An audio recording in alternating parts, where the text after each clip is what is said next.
So good evening, everybody, and welcome to our In Conversation session this evening. I'm delighted to be joined with Philip Calvert. Absolutely delighted to have you here. And my phone is going off just as you're talking. Why does that always happen? The show must go on. Shows it's live. Shows it live. Oh no, it's all ringing now. We'll just stop that, shall we? We'll stop that.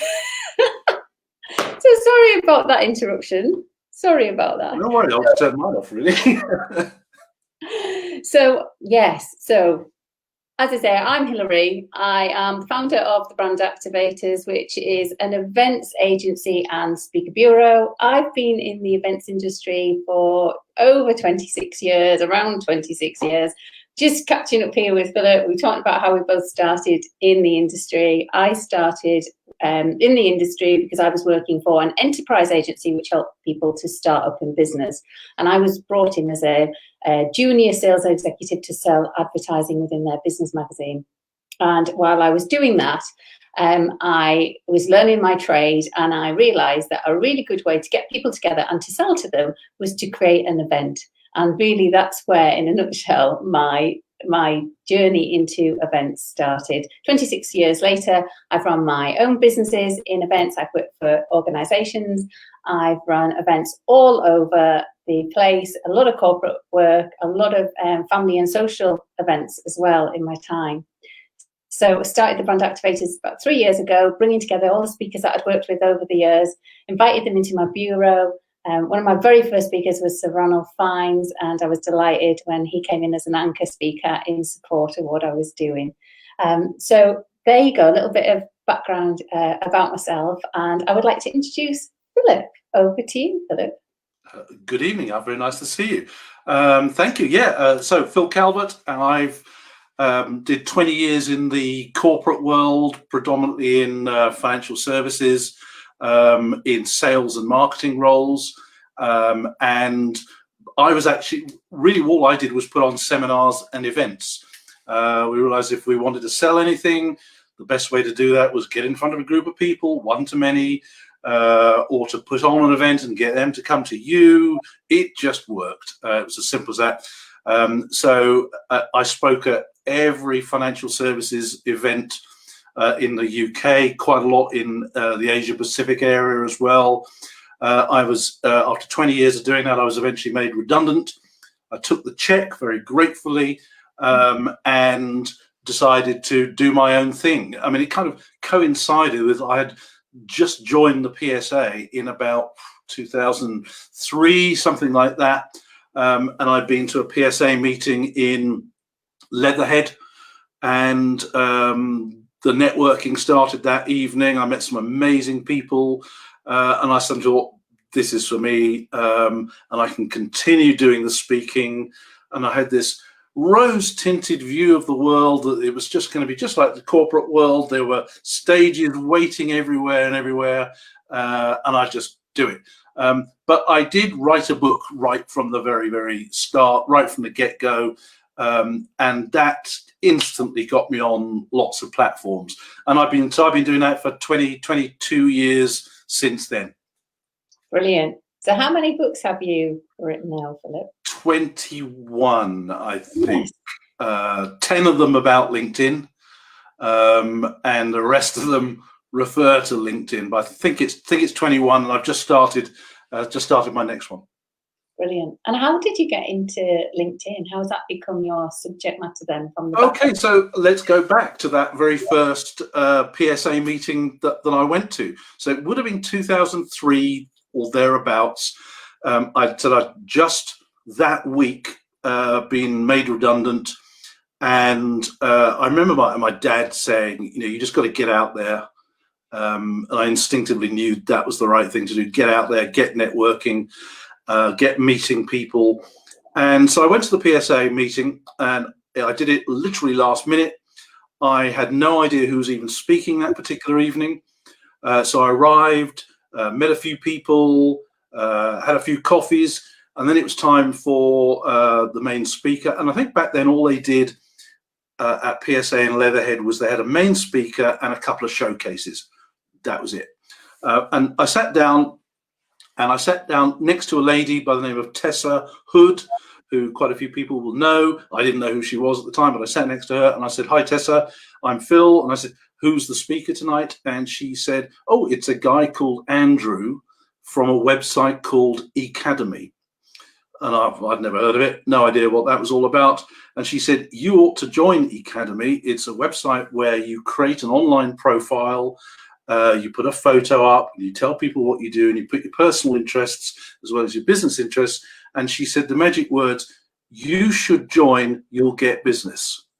And this was kind of music to my ears at this point. And I sat and I listened to this, and this guy, Andrew, talked about a concept called online social networking, which just blew me away. Now, Academy had been around since '98. So, a few people already knew about this. But when I was sitting there that evening, LinkedIn hadn't appeared yet. Yeah. So Academy was kind of the first B2B social networking site. And I became mildly obsessed with this concept, this ability, because I just spent 20 years only ever meeting people face to face at conferences, a lot of bars. And I thought, well, that's how you do networking. Yet all of a sudden you're telling me there's another way I can do this. I can do it online as well. I can connect with people. And I just threw myself into this. I learned quite quickly what works, what doesn't work. And then along came LinkedIn. I thought, well, here's the big boys version, if you like. I threw myself into that. And there are a couple of other similar sort of sites. I mean, in Germany, there's a site called Xing, Xing, which does something kind of similar. And fast forward to today, we're seeing more and more B2B and increasingly B2C online social networking sites. And even today, I got an email from somebody I know who said, "I've just built an app where you can build a professional network on an app." And oh, that sounds familiar. Checked it out. But what I'm getting at is that more and more of this is happening. And there is a fundamental difference between social networking and social media. And the people who get social networking will always do better online than people who just use social media. And in many ways, we've sacrificed this thing called social networking for this thing called social media. Social networking is about supporting people, helping each other, introducing people, making connections.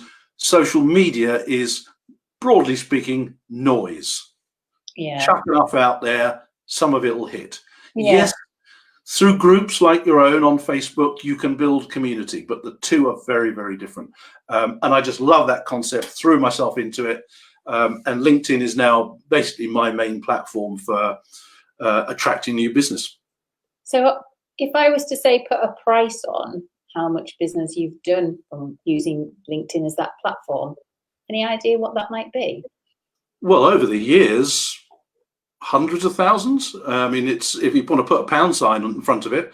But I mean, I look at my diary for the year, and everything has come through LinkedIn. I can bring, lots of it is repeat bookings, but it all started on LinkedIn. And I have a process that I use, that I've worked out, that I follow, that plays to the LinkedIn algorithm, but brings in a very human touch as well. Brilliant. That's what the process. You want the process. Give us the process, because I like LinkedIn, yeah. But I find it with all social media. You'll write something which might be like literally 8 words, 8 or 9 words, 10 words, 20 words. You pore over it for hours, where if you were in a live meeting, you would have just said it and moved on and the conversation would have got going.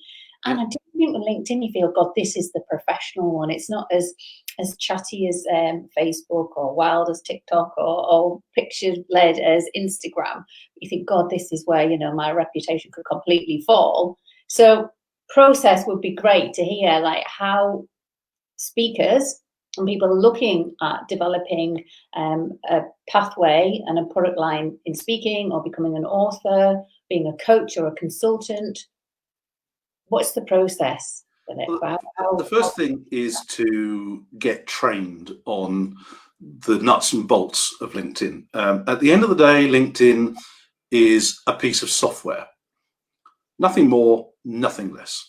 And like any software that you use in your business, unless you have trained yourself or been trained or spent some time learning how to use it properly, you will never see the full benefits. And LinkedIn has got a number of hidden features, and you need to know what they are. And then after you've done that, the next thing to do is you've got to get your profile fit for purpose. The number one mistake that speakers, coaches, consultants, anyone on LinkedIn makes, the number one mistake is not fully completing their profile, with the emphasis on the word fully. LinkedIn wants users to have a great experience, and that experience usually starts in the search box. LinkedIn is a search engine, just as YouTube is a search engine. LinkedIn is the people and expertise search engine. So yeah, you can go on to Google and you can type in customer service expert, and you know, if you've played to the algorithm there correctly, you'll come up well. But on LinkedIn, play to the algorithm and you've got a pretty good chance of appearing on the first page results every single time. So what LinkedIn doesn't want to happen is that I go on looking for an expert and I type into the search box customer service expert or something like that, and LinkedIn throws up some results and I look at the profiles and all those profiles are like half empty. They haven't had much effort put into them and they read like a CV. That's of no value to me whatsoever. So LinkedIn rewards users for creating a profile that is seriously good, that is properly filled out, keyword optimized. We can talk about that. Keyword optimized, and gives people a great experience. And also a profile that speaks directly to your target audience. What a lot of speakers don't do very well on LinkedIn is they don't speak directly to their perfect dream client. What we tend to do, and I've been guilty of this myself, is you tend to say, I'm an expert on customer service, or an expert on leadership, or an expert on something else. And that's great. That narrows you down. You'll be found to a certain extent. But you really need to identify and articulate who is your perfect client that you would like to work with. And so that when that perfect client arrives on your profile, and trust me, they will if you optimize your profile fully, it speaks to them immediately. And they want to connect with you. They want to talk to you. So that is really important. Your profile has got to be seriously, seriously good, but don't be afraid to niche it and focus it on your dream client. And an interesting thing happens with human beings. If I'm not quite somebody's dream client and I look at a profile and it's speaking to someone who's maybe a notch of status above me, it makes me want to aspire to want to work with this particular person. So sorry, people who aren't quite your dream client, they will aspire to want to work with you, so you will attract them along the way. So that's the first part, is getting that profile exactly right. Then it comes down to technique, and I've got scripts that I use to communicate with people in different circumstances. And I use a tool called Get Very Fast, which is a Google Chrome extension. And I build my scripts into this. And what the thing does, it customizes the message to the person, and it uses their name, and then I customize it a little bit more. One of the best things you can do when you're interacting, engaging with somebody else on LinkedIn, is to look for something that you've got in common with them. Now, more often than not, let's say somebody looks at your profile and you've seen that they've looked at your profile.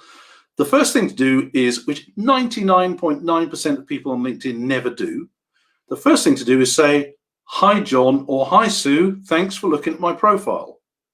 I hope you found something of interest." So actually say thank you. It amazes me how few people bother to A, customize the message, and B, actually say thank you to people. If somebody endorses you for a skill, say thank you. What we're really trying to do here is find opportunities to get conversations going, like we do in the real world. You know, you want a conversation to get going. So my ultimate goal is to create conversations with people that end up in normal times in a coffee shop. That's where I want to go. I want to end up in a coffee shop with people so that we can meet face to face, or let's do it on Zoom these days, or however we do that. But it's really being as human as you possibly can. Looking, you've got something in common. Now, here's the magic of this, because human beings are naturally, and they can't help themselves, they are naturally drawn to other human beings where you've got something in common. And you see this happening all the time. So, you know, when you go to a dinner party or something like that, and your host has helpfully arranged people around the table, or she'd be good sat next to her or him, and someone else decides where you'll sit, okay? And you're sat next to somebody you've never met before. Now, you may or may not like them instantly. If you like them instantly, that's good. But what quite normally happens is you get a bit of chit-chat going, and it's all fine. But you know that moment when one of you says something that just lights the relate. It just goes. When one of you says, "Yeah, do you know, I was playing golf in Portugal last year." And if you play golf, or you were in Portugal last year, that's the moment. That's the moment where, oh, thank God for that, we've got something we can talk about. Or if they play tennis, or if they read a particular book, or if they follow someone online, or and you do as well. When that moment happens, that's when it goes. So what I always do on LinkedIn is try to find something we've got in common. Usually it'll be a mutual connection, or it might be a city or a town, or something they used to do. I look for something. And if you bring that up in the conversation, even at the earliest stage, it dramatically increases the likelihood that they will accept your connection request, reply back, or have a conversation with you. That is right at the very heart of it, is finding something you've got in common. And so I build this into the scripts that I use as well. Now, when I want to connect with people, I reckon my success rate is 95, 98%, something like that. That's pretty good. So I'm virtually certain I can get a connection with anyone who I want to. So just to be clear, Phil, that's because you go in with a direct message and you've done your research first. Yeah, it doesn't take very long either. I've read the job title, I'll connect. Job titles are great, but you really want to just spend a little bit of time looking at there. So here's the thing. People do look at your profile, and I would strongly recommend to speakers, coaches, and consultants that you don't just put your business interests onto your profile. You get something personal on there as well. If you love the outdoor life, you love hiking, climbing, walking, get that into your profile. You only need one speaker booker who is looking for an expert on customer service or whatever, who also happens to like the outdoor of hiking, and they see that on your profile. They're not going to look at too many other people. You're at the very least, they're going to want to have a little conversation with you. Yeah, good point. It's the human thing. That's what I do. You know, we all have the expression, people buy people. Yeah. They always have done, and they always will do, and they do it online as well. Yeah. And I do that, Phil. If I've got a client that's looking for a speaker that I don't have it within the bureau to suit that need, you know, that's what I do. I go out fishing for the right person, and I do look, you know, will I get on with them? Are they a right fit for us? Will that work before I even think about putting them in front of a client? Yeah, absolutely. It's the human thing that really, really makes the difference. Yeah, I like that one. I like that. So how can we win? What else can we do? How do we proceed to try and get a sale, for instance? Where does that come from? I think when you consider what LinkedIn is as a platform, it is whatever you want it to be. I mean, a lot of people just use it as a news site these days because LinkedIn is trying to position itself now as a reliable and trustworthy news source. So if you go onto LinkedIn, particularly the desktop version right now, on the right-hand side, you'll see the latest news. So some people use it like that. Some people use it as a blogging platform. Some people use it as a recruitment tool. Some people use it as a search engine. Some people use it as a marketing tool. I mean, it does. You have to think, LinkedIn's strategy is to be an indispensable business tool for everyone, whether you're employed or whether you're self-employed. They don't want you to feel that you need to go anywhere else to get any information on anything that you want. So that's why they build these features into it. So it's an indispensable. Now, admittedly, they kind of copy a lot of what Facebook does. And that's, they're just about to introduce stories, LinkedIn as well. So, they copy what other people do, but that's fine because a lot of people say that feature on Facebook obviously works. That feature on Instagram obviously works. So let's do it here and we'll call it something else. Even company pages on LinkedIn are now called pages, just as they are on Facebook. So it doesn't matter that they copy, but they are bringing in all the tools to make it as indispensable as they possibly can. And here's the thing.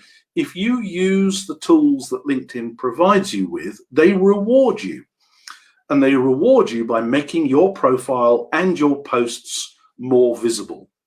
Now, let's assume for the moment then that most speakers want to use LinkedIn to attract more gigs and bookings. And so let's just assume that. It might not be what everyone wants, but let's assume that. Then you have to have a plan. Every conference I ever speak at, right at the beginning, I say to everybody, put your hands up if you're on LinkedIn, right? Everybody in the audience puts their hands up. I now go, now put your hands up if you know why you're on LinkedIn. And a handful of hands go up. Yeah. Then I go, now put your hands up if you've got a written down LinkedIn plan. No hands go up. And it's like anything else. You know this from the events world. If you haven't got a plan for putting this thing on, you're wasting your time. Yeah, it just doesn't happen. Yeah. You have to have and it's the same with LinkedIn. So let's assume you want to attract new gigs. You need to write down a plan. And even if it's a back of an envelope job, get something written down. My goal for being on LinkedIn to attract 3 new clients a month or whatever it is. How am I going to do that? By connecting with HR directors in the legal world, whatever. So just get a few basic, just like you're writing a business plan. And then guess what happens? It is amazing how much more focused your activity is on LinkedIn, because most people, when they use LinkedIn, they're just wasting their time. That's what I said. You think you're working. No, you're not. Yeah. You go onto LinkedIn, and the first thing you see is this news feed, which is kind of all over the shop. And then you see the little red dot at the top right. Oh, somebody wants to connect with me, or someone sent me a message. So you go and have a look at that. And then there's a bunch of strangers want to connect with you. And then you agonize for a couple of, should I be connected? Now, what's the right thing to do? Do I connect with everyone, or do I connect? And so you faff around doing that. Then you might go and have a look in a group that you're in, and it all looks a bit spammy in there. So you go somewhere else, and you go back to the news feed. And then you think, now, should I put a status update? And then you start writing, and you spend 2 hours thinking, what's it? Well, it's just a fab. It's just wasting time. Have a plan. You find you get very much more focused about what you need to do. So go in there, do what you're going to do, get out. And then the focus really comes. So you've got to get that plan, think about what you're trying to achieve, and then just literally execute it. Simple as that. So for most speakers, they're going to want speaking gigs or consulting or whatever it is. So your main focus should be on driving people to your profile. Full stop. Everything you do is designed. It's not designed to send people to your website. It's not designed to send people to your blog. It's designed to send people to your profile. So you've got to throw out some bait, okay? Hooks, thoughts, opinions, wisecracks, the occasional funny picture. It's all designed to get attention. I will give you a couple of tricks in a minute on this one, but get people to your profile. The single most valuable tool, the single most valuable feature on LinkedIn is the "Who viewed my profile" feature. Now, if you're using the free version of LinkedIn, at any moment in time, you get to see the last 5 people who looked at your profile. And some of them might be in anonymous mode, but at least some people visit your profile. On any paid version of LinkedIn, even the cheapest paid version, you get to see the last 90 days worth of people who looked at your profile. Now, let's turn this around a bit. If I was to say to you, Hilary, would you like to know the names and addresses of everyone who visits your website? What would your answer be? Yes. Of course it is. Now, I can't tell you that. I mean, you can get some stats and stuff like that. But now let's go to LinkedIn. You get the names and addresses of everyone who looks at your profile. How cool is that? And here's the next thing we have to remember is nobody looks at your profile on LinkedIn by accident. They only do it on purpose. And you can cause that to happen in 10, 15 different ways. One of which is to appear high in search results. Another way is to post regular comments. Another way is to comment on other people's stuff. There's 10 or 15 different ways to do it, but let's assume a bunch of people look at your profile. They've done it on purpose. Now, if we then assume that a certain percentage of them are time wasters, of no interest, maybe they're recruiters, it still leaves you with some that you don't yet know why. So it's your job to now try and figure out, why is this person looked at my profile? Now, from a speaker's point of view, if a meeting planner looks at your profile, it's okay. So what you don't then do is go, "Hi, Mr. or Mrs. Meeting Planner, are you looking for an expert on customer service to speak at your next event?" You don't do that, okay? Maybe that will come later, but the first thing you've got to do is try and figure out, why did this person look at my profile? And guess what? You do that by asking them. But you do it in an interesting way. So let's assume that you're not already connected. You send a connection request to them. You personalize that message. You say, "Hi, Hilary. Thanks for taking a look at my profile today. I hope you found something of interest." Then I might say to you, if I can introduce you to anyone in my network of speakers, please don't hesitate to ask. Now, what I'm doing there is I'm using the power of reciprocation. Yeah. I'm saying, "Hilary, I'm going to give you something potentially of high value here. And I'm going to offer that to you before I'm going to say, are you interested in me? I'm just going to assume there might be some interest in me because you looked at my profile. But before I do anything else, I'm going to say, "Hilary, let me know if I can introduce you to anyone in my network, in particular speakers who you might be able to book for your events." Now, 9 times out of 10, nobody takes me up on that offer. But I'm doing it because that's what good networkers do. Offer something in the expectation of getting nothing in return. But I am leveraging the power of reciprocation, because if I offer you something, it makes it much, much more likely that you'll give me something back. Yeah, if nothing else, your attention. Yeah. Yeah. Then I might ask, can I ask what prompted you to stop by today or to take a look at my profile? Thanks in advance, and that's it. That's my message to you.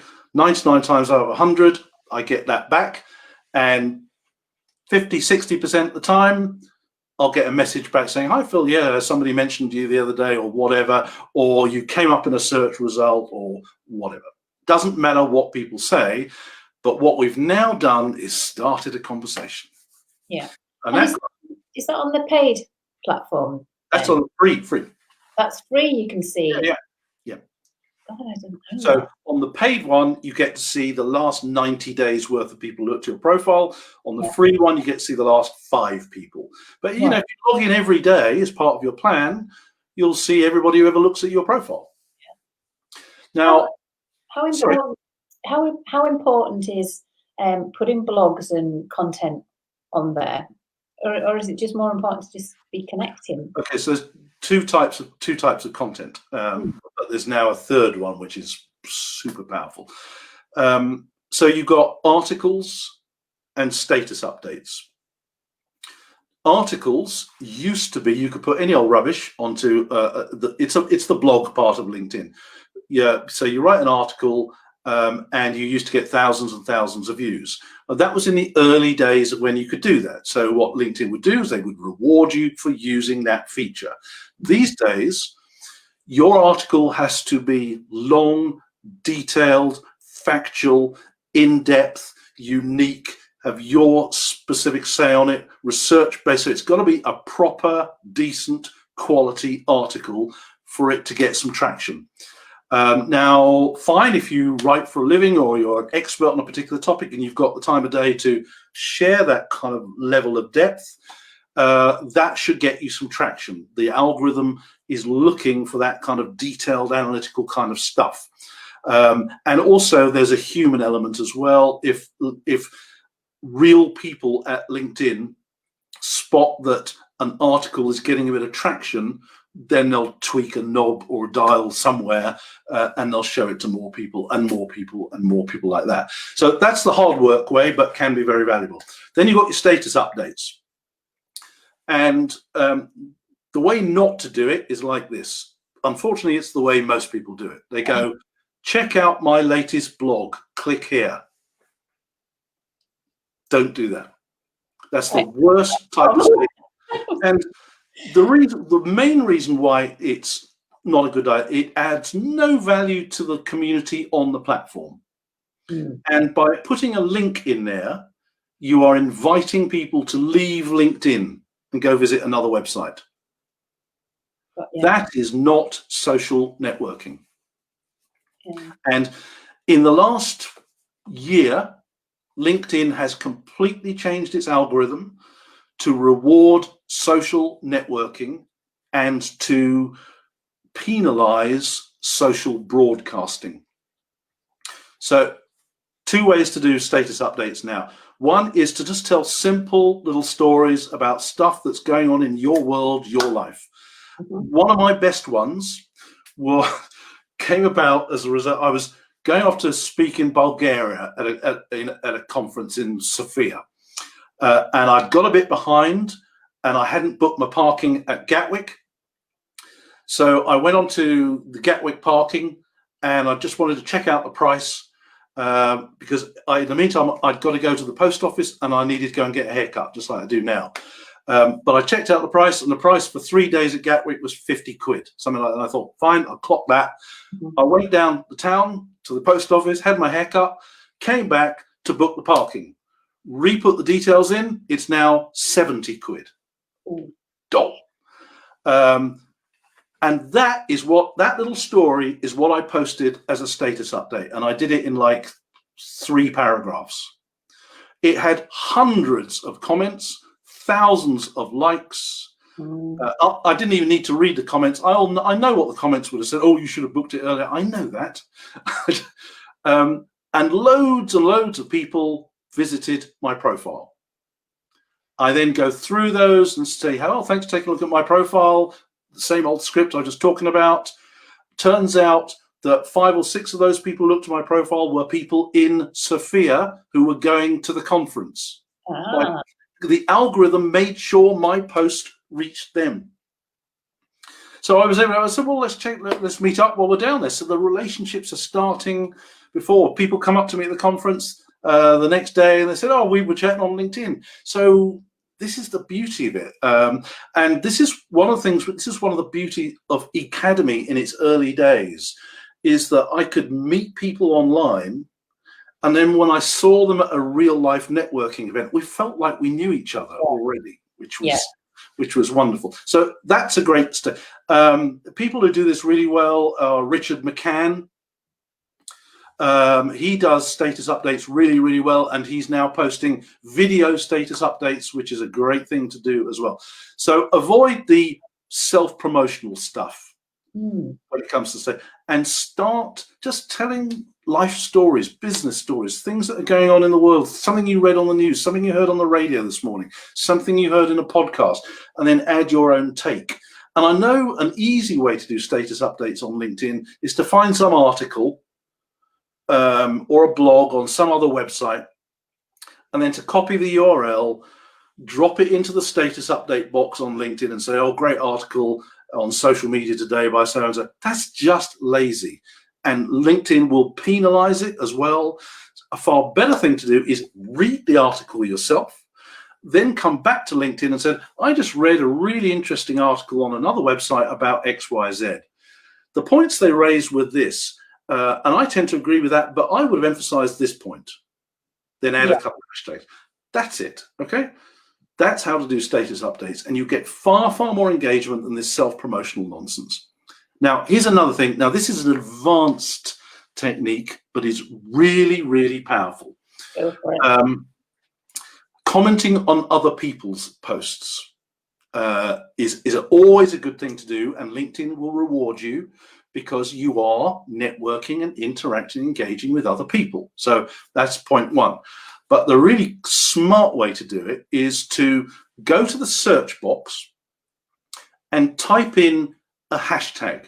So let's use the example of leadership for sake of argument, okay? You go to the search box on LinkedIn and you type in hashtag leadership. LinkedIn will show you all the permutations on that hashtag that are being used on LinkedIn, but just pick hashtag leadership. Click on that. The home page will then change to only show you content related to leadership. And it also has a little blue button at the top that invites you to follow hashtag leadership. So every time it's used, you're likely to see it in your newsfeed. But by clicking on the button that says follow this hashtag, you are sending a message to the LinkedIn algorithm. And the message you are sending to the LinkedIn algorithm is hashtag leadership is a topic that I'm interested in. I might even have expertise in it as well. So that's the first point. Search box, type in a hashtag and follow it. Then scroll down the news feed and just pick out other people's posts that just catch your eye. And then this is so ridiculously easy and so powerful. I don't know how, it's just ridiculous. It's so powerful. And then comment on other people's on their posts. Great post, Sue. I hadn't thought of that. Thanks for the heads up. Then you put in hashtag leadership. Then just carry on scrolling and find another post that someone's put and put, really interesting point you made there, John. I might consider that in my next whatever. Hashtag leadership. Then you scroll down further, pick off another one. Thanks for that post, Hillary. I hadn't thought of that. I might do some research on what you just said. Hashtag leadership. So follow the hashtag, comment on other people's posts. Yeah. And what you're doing is you are networking with other people. And LinkedIn algorithm will spot that you are doing this. And it will reward you. It will make you higher in the search results. It will make your posts and your comments more visible. And that's the way it works. So LinkedIn rewards you for being a social networker rather than being a social broadcaster. And then just sit back and watch people visit your profile page over the next few days. And then repeat, rinse and repeat. Hi, John. Thanks for looking at my profile today. Hope you found something of interest. Let me know if I can introduce you to anyone in my network. Can I ask you what prompted you to visit my profile? Start the conversation, end up in a coffee shop. Hopefully a month later, you'll end up in a champagne bar. Do you know, it all makes perfect sense as well, because how you describe it is how you would start off if you had walked into a live networking meeting. And it's following those same principles, isn't it? And not overthinking it. Just work your way as if you're making as if you're having a conversation. Absolutely. Now, you can differentiate yourself a little bit more as well. in the messaging area. A lot of people don't realize that through the mobile app, instead of sending a written message to them, you can send them an audio message. There's a button, so you can just record a message, press a button, and it sends. And that makes you, that just differentiates you from everybody else. And it's so important right now that speakers and coaches who want to survive and thrive and get through all this and build new client connections along the way, stand out from the crowd and be different. You know, there's a lot of leadership speakers. There are a lot of customer service speakers. We all know the 5% at the top who get most of the business. But, you know, if you want to take some of that, you've got to differentiate yourself. And sending audio messages instead of written messages is one way to do that. But another thing you can do through the app is you can send video messages to people as well. Right. So I could send a video message. I just literally hold up my phone. I could say, "Hi Sue, thanks for taking a look at my profile today. I really appreciate it. Let me know if I can introduce you to anyone in my network. Can I ask what prompted you to take a look at my profile today? Thanks in advance." Always put thanks in advance with 3 dots after it at the end, always, and send that to them as well. What's the 3 dots for? So in copywriting, it's been proven that if you end a message, an email to someone or a LinkedIn message to someone, and you put thanks in advance, ... at the end, it dramatically increases the likelihood that they will reply. Really? Absolutely. And if you look at my scripts, they are also written in a way that uses that as well. So when you put hi Sue or hi John at the beginning, you put hi John ... And subconsciously in their head, that's telling them, oh, there's something more I need to read. Right.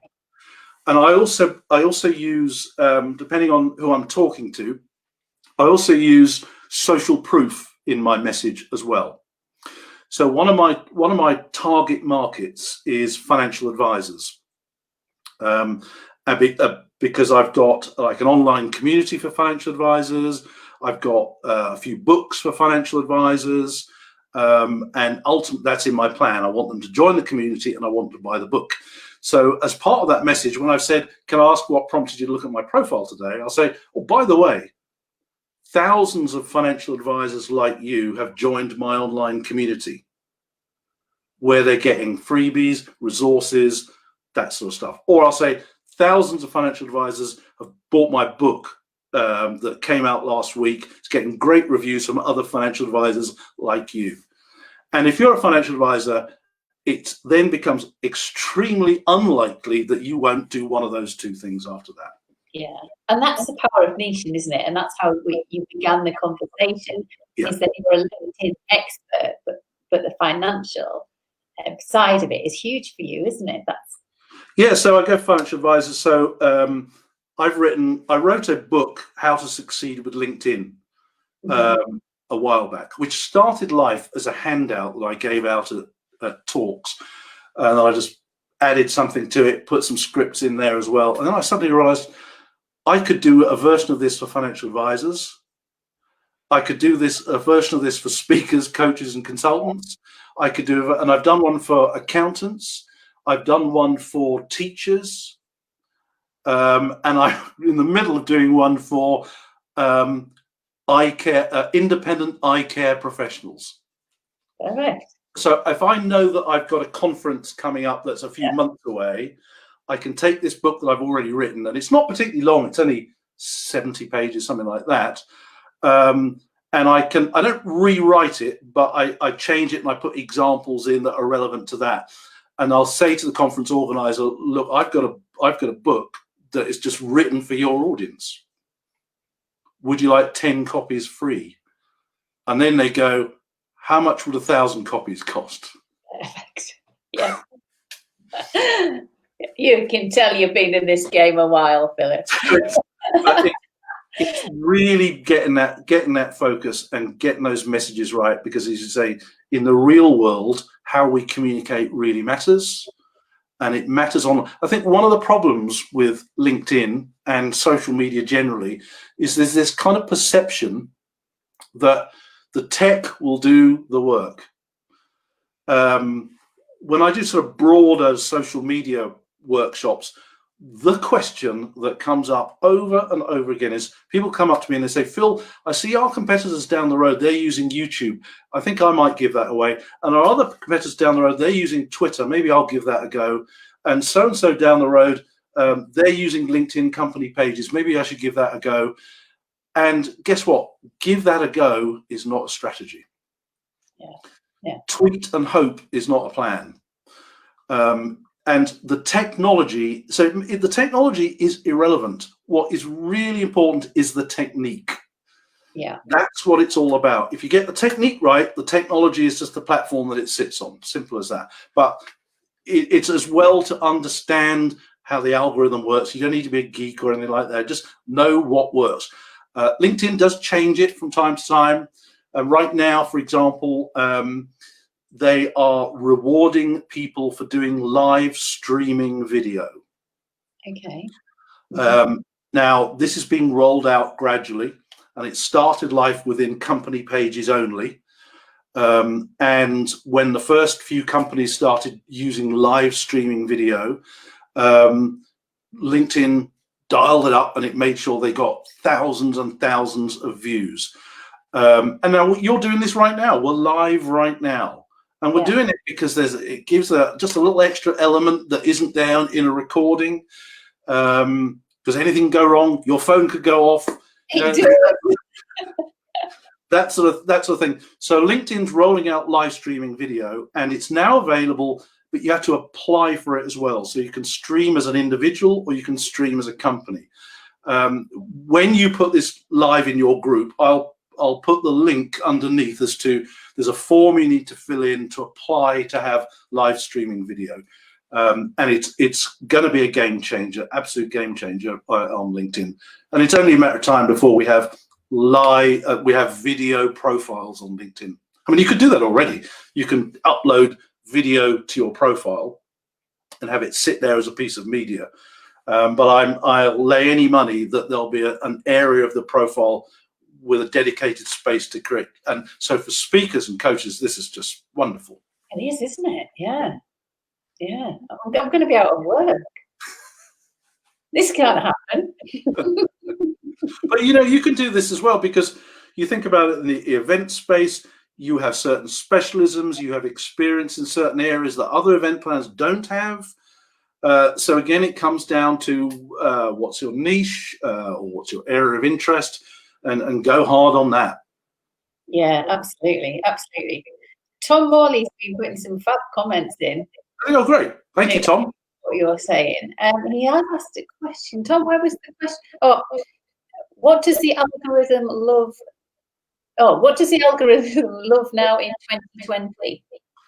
People commenting on other people's posts and engaging with other people. So, if you were to go onto LinkedIn right now and upload a video of a box full of kittens falling over each other, that's going to get a lot of likes and comments instantly. You'll also get the LinkedIn trolls coming out saying this isn't appropriate for LinkedIn and all that. Actually, yes, it is. It's stuff that impacts people in here. Really is powerful. Emotional content. So Tom is perfect for that. Okay. Yeah. His kind of content, his skill set, his expertise, everybody loves that. So the LinkedIn algorithm looks also for, if a post gets lots of likes and comments quickly, it's going to give it a boost. So that's one of the things. So content that gets high engagement very quickly does really, really well. But the algorithm also rewards you for commenting on other people's content. In other words, being a social networker, not a social broadcaster. How long do you spend on LinkedIn? I speak about LinkedIn. I do workshops on LinkedIn and broader social networking. So I spend quite a lot of my day on it. So I would naturally, but most people, so whether you're involved in leadership or customer service or sales or marketing, whatever your thing is, get that plan written, follow that plan in terms of your activity. And you can do LinkedIn in 5 minutes a day, which is pretty good. But it's easy to the more you do it, the more you're going to get out of it. And here's a thing a lot of people never do. Put the same post on twice or more a day. So put something on at 9 in the morning and then try it again at 3 in the afternoon. Do exactly the same thing. You don't have to just do one thing once. Do it several times a day. Maybe do it differently another time a day. I mean, at the end of the day, if you're using LinkedIn as a marketing platform, then do what good marketers do and split test your content.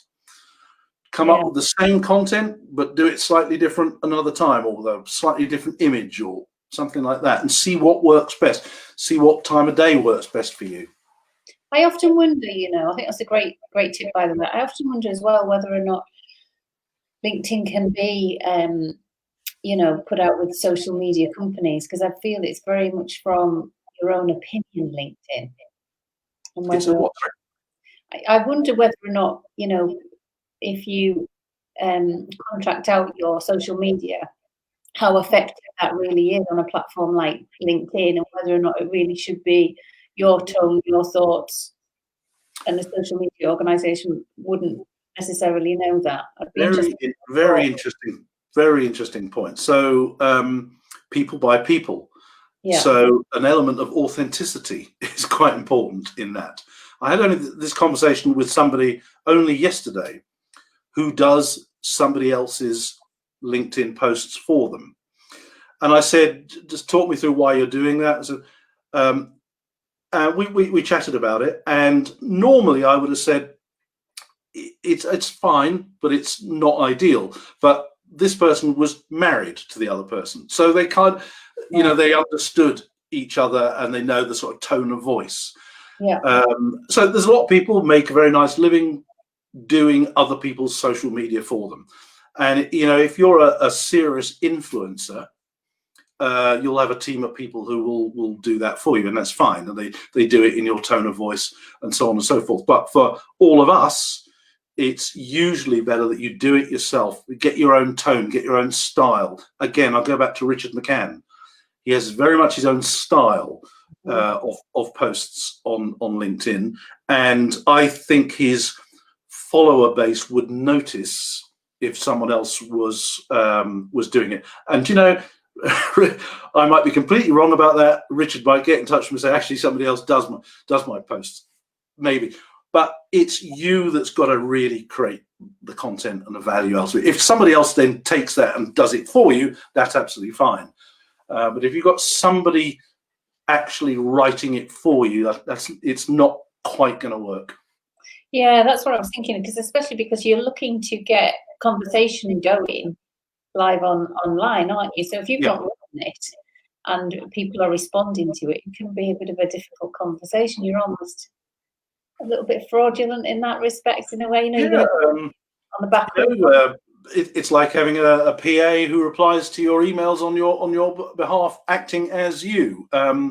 That's fine from that point of view, but there's a clue in the title, social. Yeah. And it really needs to be you. Yeah. Tom sent in another question. Tom, I love your questions. Sometimes I write something at 3 a.m. and post it because I'm excited to share it. Does this make people think I'm mad, untrustworthy, insomnia, or 5B blue breaking rock star? Well, it's that it was rock and roll lifestyle. 3 in the morning. That's early, isn't it? But if you can do it whenever you like, it's absolutely fine. However, if your target market is not on at 3 in the morning, and that particular post doesn't happen to get traction, and therefore is not boosted by the algorithm, then arguably it's a wasted post. There's all sorts of research that comes out every now and again saying the right time of day to post on this site and the right time of day to post on this site. That is okay, generally speaking, but you want to post the right time of day for your perfect dream client. If you profess to understand your perfect dream client, you will know when they're on LinkedIn. I mean, I always say this to financial advisors all the time. What have you ever asked them if they go on Facebook, if they are using LinkedIn, and when do you do this? And know this stuff. This is all, every little bit of information you know about your client increases the likelihood of you doing more business or being referred. Yeah, absolutely. A Facebook user, sorry, I haven't got your name, but in terms of when to post, there's presumably merit in having regard to whether your audience may be post after breakfast, 7 for the UK, say, or 12 for Eastern USA, later Pacific Coast. Yeah, absolutely. Yeah, that's a kind of important point. So if you're in the UK or Europe and you want to get the US market, then be aware of that and post later in the day in the UK or in Europe. That's a kind of given. So just be mindful of that. But it's like you've got to really understand your perfect client. And particularly your existing clients, hopefully you'll have a good relationship with them. They'll know you well, and hopefully you will know them well. And that's why you do a great speech. If you've got a good relationship with them, that's why they book you again next year, and that's why they book you again the year after that. It's as simple as that, because you have that relationship thing. And people have got to stop thinking that the technology will do the work for you. It just supports the work that you actually do. If you can get that into your head and start realizing that people buy people online as just as, in fact, in the current environment right now, we've all got to really up our game on our communication and empathy skills. So important. Yeah, brilliant. Phil, thank you so much. That was really, really good. My pleasure. I'm sorry we've taken up nearly an hour of your time. I hope it's been useful for people. Oh, I've got a question. Philip, what is your view about using a call to action on a LinkedIn post? Last question. It goes back to your plan. Depends what you want them to do. So in the case of financial advisors and financial services people, I want them to go to my online community that's on Facebook, or I want them to buy my book. And depending on who they are, so have a look at their profile, what is their actual role. One of my messages has a call to action, but I do it as a call to action written as social proof. I don't say, check out my new book on Amazon. I say, thousands of other financial advisors like you have already bought my book. You might find some interest in it as well. So it is a call to action, but it's done in a way that says, well, everyone else is buying my book, or everyone else has gone to visit my online forum, so why wouldn't you? I mean, I don't say that, but that's the way it works in their head. Yeah, brilliant. And the great thing about doing this on StreamYard is that this will save into the Facebook group. Fantastic. So much great stuff you've just gone through in that time. It's been absolutely great. And both, people listening, thank you very much. That was a great session. Thank you. Thanks, Phil. Yeah, brilliant. Good. I hope people have found it useful. And Phil, you're in the Facebook group as well, aren't you, obviously? So if there are any questions, is it all right if we field them? Absolutely, yeah. Carry on the conversation. Well done for getting that going. I know what running groups can be like. But do you know, this sense of building community around your brand is really, really powerful. I mean, what we've not talked about is groups on LinkedIn groups, and that's another way to build community around your brand. You're going to regret saying that now. You know that, don't you?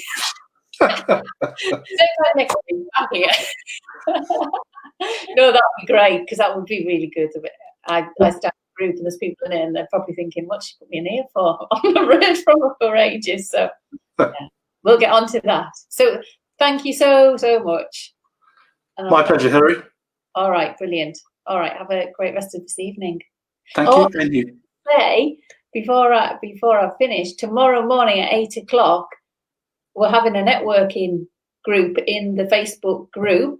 I've decided that every Friday at 8 a.m. we're going to have anybody that wants to come in, get to know anybody else. I'm just going to put that out there, and I'll be there hosting that. So I hope to see anybody there tomorrow at 8 o'clock. Sounds good. Morning, he'll just be going to bed by the sound of that line. So hope to see you 8 o'clock tomorrow morning for a bit of a round table networking. Okay. All right. Cheers. Have a great night, and thanks very much. Take care. Bye. Bye.